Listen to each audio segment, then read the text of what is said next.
Hi, it's Ursula from ursula-smith.com, and I was trying to attach this loop to a piece of brass for a topper, and I wanted to rivet, so I soldered the wire to the top piece, and I wanted to rivet just to be safe, but then I was like, how am I going to rivet that shape?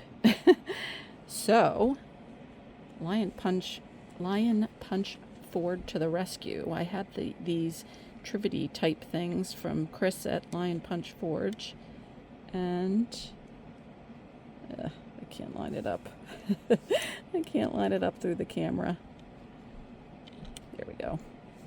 Fits right in that slot, and then I could tap, tap, tap, rivet it down. Work like a charm. Thanks, Chris. Thanks for joining me. See you next time. And oh, by the way, I used the other piece and the little stand, all made out of titanium, to hold it while I soldered. Thanks again. See you next time.